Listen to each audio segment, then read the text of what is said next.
Hi everyone, welcome to missile classes. आप सभी को अच्छी तरह से पता है आप लोगों का 26 फरवरी को आप लोगों का पॉलिटिकल साइंस का लास्ट एग्जाम होने वाले हैं। अब एग्जाम खत्म होने के बाद ही आप लोगों का प्रैक्टिकल का एग्जाम भी शुरू हो जाएगी। सर प्रैक्टिकल क्या सिर्फ जियोग्राफी में होगी, क्या सिर्फ होम साइंस में होगा? बिल्कुल नहीं। आपने जितना भी सब्जेक्ट का पेपर दिए हैं सारा सब्जेक्ट का आपका इंटरनल, अभी तो आप लोग एग्जाम दे रहे थे एक्सटर्नल, अब जो आपका स्कूल में एग्जाम होगी इसको हम लोग बोलते हैं इंटरनल एग्जाम। तो मेरे प्यारे इंटरनल एग्जाम में 20 मार्क्स का आपका वाइवा के रूप में भी हो सकता है, लिखित परीक्षा भी हो सकता है, या आपका मौखिक परीक्षा भी हो सकते हैं। ये डिपेंडेंट करता है स्कूल के ऊपर, टीचर्स के ऊपर, वो किस तरह से ले। बहुत सारे स्कूल में क्या होते हैं ना, वो एग्जाम भी नहीं लेते हैं और स्टूडेंट्स को मार्क्स बैठाना शुरू कर देते हैं, तो वो हम लोग नहीं कह सकते हैं, ये स्कूल के टीचर्स के ऊपर डिपेंड होते हैं। उसके बाद जैसे आपका प्रैक्टिकल एग्जाम खत्म हो जाएगी, आपको सीयूटी का पेपर देने के लिए तैयार हो जाना है। अगर आप अपनी पढ़ाई को आगे जारी रखना चाहते हैं तो सीयूटी की तैयारी के लिए बिल्कुल आप लोग जुड़े रहिएगा। इसी यूट्यूब चैनल पर आप लोगों के लिए लाइव क्लास चलेगी, जहां पे आपका मॉर्निंग और इवनिंग दोनों टाइम पे आप लोगों को क्लासेस दिए जाएंगे। सीयूटी की तैयारी कैसे करें, रजिस्ट्रेशन फी कितना है, कब से रजिस्ट्रेशन होगी, सीयूटी के एग्जाम देने से क्या प्रॉफिट है, क्या लॉस है, सारा चीज मैं आपको बेहतरीन तरीके से जैसे आप लोगों को एग्जाम खत्म हो जाएगी, मैं एक एक पार्ट आप लोगों को निचोड़ कर मैं आप लोगों को बताने की कोशिश करूंगा। और सारा स्टूडेंट्स अपने आगे की पढ़ाई को जारी रखिए, जितना ज्यादा हो सके मेरे भाई आप लोग पढ़ाई पर फोकस कीजिएगा, ठीक है। तो चलिए हम लोग जो देखने वाले हैं बिल्कुल वायरल प्रश्न के अकॉर्डिंग होगी, जो 26 फरवरी को आप लोगों का पॉलिटिकल साइंस का क्वेश्चन पूछे जाने वाले हैं। तो चलिए एक क्वेश्चन को बेहतरीन तरीके से हम लोग देखते हैं। स्टूडेंट यहाँ जो आपका क्वेश्चन में लेकर आया एकदम फाइनल एग्जाम के अकॉर्डिंग होगी, एकदम जिस तरह से आपका फाइनल पेपर में एग्जाम में क्वेश्चन पूछे जाते हैं हूबहू उसी अकॉर्डिंग होगी। बस आपको सही तरीके से देखना है कितना क्वेश्चन आप 30 में से सही कर पा रहे हैं, एक बार आप लोग कमेंट सेक्शन में बताना है, ठीक है। संविधान सभा के अध्यक्ष कौन है? देखिए जो संविधान सभा है उस समय उसके अध्यक्ष कौन थे, तो बताएंगे सर डॉक्टर राजेंद्र प्रसाद। कौन हो जाएगी मेरे भाई? डॉक्टर राजेंद्र प्रसाद अध्यक्ष थे। अगर आपसे पूछा जाएगा अस्थायी अध्यक्ष कौन थे, तो बताएंगे सर डॉक्टर सच्चिदानंद सिन्हा। क्या मेरे भाई? डॉक्टर सच्चिदानंद सिन्हा अस्थायी अध्यक्ष थे। अगर अस्थायी अध्यक्ष पूछा जाएगा तो डॉक्टर राजेंद्र प्रसाद। डॉक्टर राजेंद्र प्रसाद की जो नियुक्ति हुई थी वह हुआ था सर 11 दिसंबर 1946 को। अगर डॉक्टर सच्चिदानंद सिन्हा के बारे में अगर पूछा जाएगा तो बताएंगे सर 9 दिसंबर 1946 को, ठीक है। ये सब आपको ध्यान देना है। आते हैं सर अगला क्वेश्चन, क्वेश्चन नंबर 2 है कि प्रधानमंत्री श्री नरेंद्र मोदी किस दल से है? आप सभी को पता है कि जो श्री नरेंद्र दामोदर दास मोदी जी है वो भारतीय जनता पार्टी का है, याद रखिएगा। क्या हो जाएगी? ऑप्शन नंबर सी इसका राइट आंसर हो जाएगी। दिल्ली के मुख्यमंत्री जी केजरीवाल किस दल के हैं? जो आपसे पूछा गया ये सब करंट क्वेश्चन है। क्या है मेरे भाई? एकदम करंट क्वेश्चन है। दिल्ली के मुख्यमंत्री श्री केजरीवाल किस दल के हैं? तो बताएंगे सर आम आदमी पार्टी। क्या हो जाएगी? आम आदमी पार्टी। और आम आदमी पार्टी के शायद गठन 2012 में हुई थी, ठीक है। चलिए क्वेश्चन नंबर नेक्स्ट पे आते हैं सर, याद रखिएगा संविधान द्वारा किस भाषा को राज्य भाषा का दर्जा दिया गया है? आप सभी को अच्छी तरह से पता है, याद रखिएगा हिंदी भाषा को भारत का राज्य भाषा का दर्जा दिए गए हैं। ऐसा ही क्वेश्चन है कि घबराना थोड़ा सा भी नहीं है, बस सब्जेक्टिव क्वेश्चन के लिए आप लोग हमारे साथ जुड़े रहिएगा। क्वेश्चन है 5 में सामाजिक न्याय के साथ विकास किस पंचवर्षीय योजना का मुख्य उद्देश्य था? तो देखिए सामाजिक जो न्याय है ना इसका विकास के लिए कौन से पंचवर्षीय योजना, मतलब कौन सी योजनाएं जो होती है वो उद्देश्य था, इसका मुख्य उद्देश्य वो आपसे यहाँ पे पूछे गए। तो बताएंगे सर याद रखिएगा 5वीं पंचवर्षीय योजना। क्या हो जाएगी? 5वीं पंचवर्षीय योजना। और 5वीं पंचवर्षीय योजना का समय प्रधानमंत्री था कौन? याद रखिएगा मेरे भाई इंदिरा गांधी। कौन था? इंदिरा गांधी। और इसी ने एक नारा दिया था इस समय 5वीं पंचवर्षीय योजना में ही एक नारा दिया था, गरीबी हटाओ का नारा। क्या मेरे भाई? गरीबी हटाओ का नारा दिया था 5वीं पंचवर्षीय योजना का समय किसने दिया था? इंदिरा गांधी ने। एक एक क्वेश्चन को एकदम नोट डाउन करते रहिएगा। योजना आयोग का गठन कब हुआ है? जो योजना आयोग है इसकी गठन कब हुई है? सबसे पहले मैं बता दूं योजना आयोग का नाम चेंज करके अभी प्रेजेंट टाइम में रख दिया गया है नीति आयोग। क्या रखा है? नीति आयोग। मेरे भाई एक एक क्वेश्चन को गौर करिएगा, ठीक है।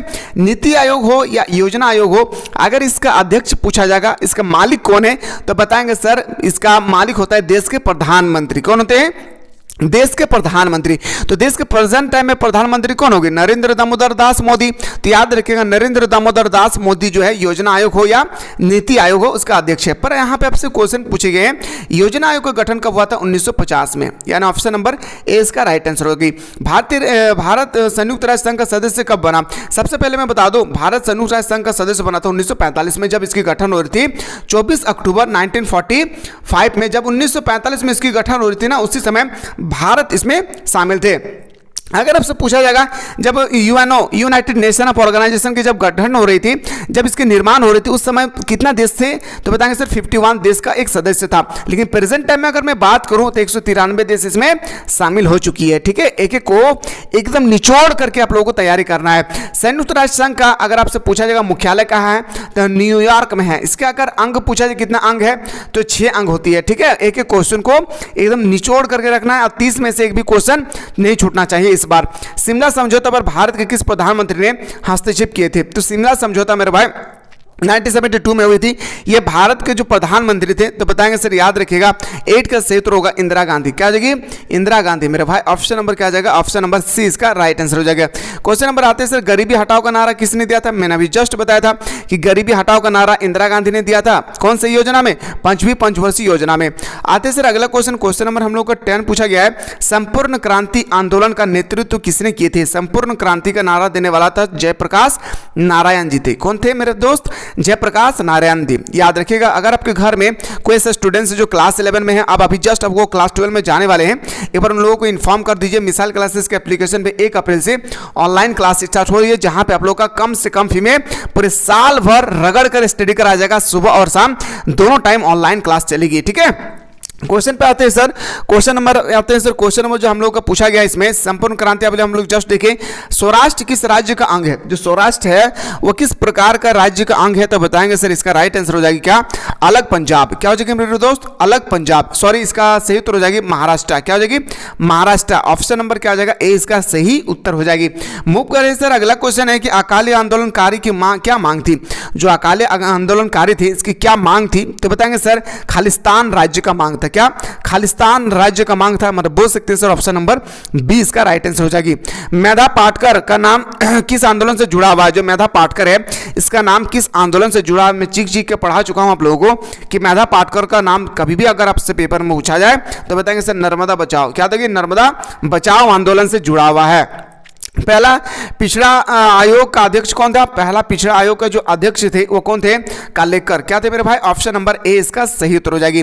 G77 में कौन से देश आते हैं। जो G77 है हम लोग क्लास 10 में अच्छे तरह से इसके बारे में हम लोगों ने स्टडी किए हैं। ठीक है, अगर स्टडी किए हैं तो आपको याद होगी। तो यहाँ पे पूछा कि जो G77 है इसमें कौन से देश आते हैं, तो विकासशील आते हैं मेरे भाई। क्या हो जाएगी, विकासशील देश इसमें शामिल होते हैं। आते हैं सर अगला क्वेश्चन पे, और इस तरह से आपको 4 सेट मिलेगा। अभी तो सेट नंबर 1 आप देख रहे हैं, इस तरह से आपको 4 सेट रगड़ कर तैयारी कराया जाएगा। और दिल से कहता हूं मेरे भाई, जितना मैं करवा रहा हूं ऑब्जेक्टिव या सब्जेक्टिव एक बार अच्छी तरह से कर लीजिए, और 30 में से 30 इस बार लाके दिखाना है। ठीक है, भले हम लोग हिस्ट्री पॉलिटिक्स जियोग्राफी में नहीं ला पाए, लेकिन इसमें लाके दिखाना है। क्वेश्चन है सर, क्वेश्चन नंबर नेक्स्ट है, आपसे पूछा गया क्वेश्चन कि पहले गुट निरपेक्ष सम्मेलन में भारत का प्रतिनिधित्व किसने किया था। तो बताएंगे सर गुट निरपेक्ष का जो प्रतिनिधित्व करने वाले जो तो भारत के थे वो हो जाएगी सर जवाहरलाल नेहरू। कौन हो जाएगी, जवाहरलाल नेहरू। ऑप्शन नंबर क्या हो जाएगी, ऑप्शन नंबर बी। अगर आपसे पूछा जाएगा कि गुट निरपेक्ष आंदोलन कब हुई थी मेरे भाई, पहला तो 1961 में इसका सम्मेलन हुई थी। कहां पे हुआ था, बेलग्रेड में। कहां, बेलग्रेड में इसकी सम्मेलन हुई थी। एक एक को एकदम अच्छी तरह से निचोड़ देना इस बार। ठीक है, छोड़ कर नहीं आना, इस बार बाजी मार के आना है।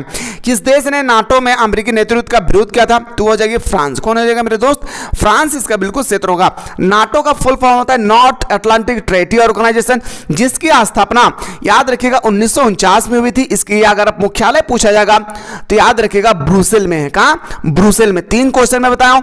नाटो का पूरा नाम नॉर्थ अटलांटिक ट्रेटी ऑर्गेनाइजेशन। अगर आपसे पूछा जाए नाटो की स्थापना कब हुई थी, 1949 को हुई थी। अगर आपसे पूछा जाएगा कि नाटो जो नाटो है मेरे दोस्त, यहाँ पे आपसे पूछा जाएगा जो नाटो इसका मुख्यालय कहाँ है, तो ब्रुसेल में है। अगला क्वेश्चन पे आते हैं, क्वेश्चन नंबर नेक्स्ट पे आते हैं सर।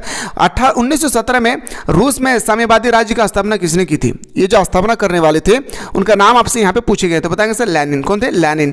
क्वेश्चन नंबर आते हैं sir next question 19, Bharat Pakistan के बीच ताशकंद समझौता कब हुई थी। याद रखिएगा इसका राइट आंसर होगा 1966 में, याद रखना है। ठीक है, अगला क्वेश्चन, ताशकंद समझौता के समय सोवियत संघ का प्रतिनिधित्व के नेता कौन थे, तो 20 का बिल्कुल क्षेत्र हो जाएगा कोसिजियन। ऑप्शन नंबर 20 का राइट आंसर होगा। कौन सा वो भारतीय चीन मित्रता के रूप में मनाया जाता है, कौन से साल में भारत और चीन जो है मित्रता पूर्वक मनाया गया था, 1988। याद रखिएगा, मुझे लग रहा है कि यहाँ पे 1998 होना चाहिए, एक बार आप लोग देख लीजिएगा। ठीक है, ये हमें लग रहा है 1998 होना सही उत्तर होगा। ठीक है, 2014 में भारत चीन संबंध सुधारने की और किस भारतीय प्रधानमंत्री ने पहले की? तो बताएंगे सर जो 22 है, याद रखिएगा नरेंद्र मोदी। क्या जगह? नरेंद्र मोदी। दक्षिण एशिया का कौन सा देश नस्ली उग्रवाद से पीड़ित है? तो क्वेश्चन नंबर 23 का इसका राइट आंसर होगा श्रीलंका। क्या जगह? श्रीलंका। आते हैं सर अगला क्वेश्चन, सार्क में कितने देश शामिल? बहुत सारे स्टूडेंट्स का कंफ्यूजन करते नहीं मेरे भाई, कंफ्यूजन नहीं होना है, 7। ठीक है, याद रखिएगा। अगला क्वेश्चन, किस दक्षिण एशियाई देश में संवैधानिक संकट है? तो 25 का सही उत्तर हो जाएगा नेपाल। क्या जाएगा मेरे दोस्त? नेपाल इसका सही उत्तर हो जाएगा। ये तो मैं अभी आप लोगों को सेट 1 करवा रहा हूं, इस तरह से 4 सेट मिलेगी। ठीक है, सुरक्षा परिषद में कुल अस्थायी सदस्यों की संख्या कितनी है? सुरक्षा परिषद में अस्थायी सदस्यों की संख्या 5। कौन कौन है मेरे भाई? ABC। क्या? ABCFR। याद रखिएगा, अमेरिका, ब्रिटेन, चीन, फ्रांस, रूस। ठीक है, संयुक्त राष्ट्र संघ का सबसे बड़ा अंग कौन सा है? बहुत इंपॉर्टेंट है, 27 का बहुत इंपॉर्टेंट क्वेश्चन है। यूएनओ है, यूनाइटेड नेशन ऑफ ऑर्गेनाइजेशन, जो संयुक्त राष्ट्र संघ है, इसका सबसे बड़ा, इसमें तो अंग की संख्या अगर पूछा जाएगा 6 अंग होगी, लेकिन आपसे पूछा गया कि सबसे बड़ा अंग कौन सा है? तो बताएंगे सर महासभा। क्या आ जाएगी? असेंबली, महासभा। विश्व बैंक की स्थापना कब हुई थी? जो विश्व बैंक है 28 का, इसका स्थापना हुआ था 1949 में। ठीक है, क्वेश्चन नंबर नेक्स्ट पे आते सर, याद रखिएगा। किस संधि में परमाणु को पूर्णतः अवर्जित किया गया है? 29 का राइट आंसर हो गए इनमें से सभी। क्या हो जाएगा? इनमें से सभी। 30 का क्वेश्चन है मेरे भाई, बच्चे के अधिकारियों के लिए कौन सा अंतरराष्ट्रीय संगठन है? बच्चों के लिए एमनेस्टी। क्या हो जाएगी? एमनेस्टी इंटरनेशनल, मतलब बोल सकते हैं। 30 का 20 का राइट आंसर हो जाएगी। स्टूडेंट यहाँ पे आप एक बार बताएं कि आपने 30 क्वेश्चन देखे, 30 क्वेश्चन में आपने 30 में से कितना क्वेश्चन आप सही कर पा रहे हैं? एक बार आप लोग कमेंट सेक्शन में जरूर बताएं। इस तरह से क्लास अगर प्रतिदिन चाहते हैं एग्जाम से पहले तो एक बार आप लोग कमेंट सेक्शन में कमेंट करना भूलिए।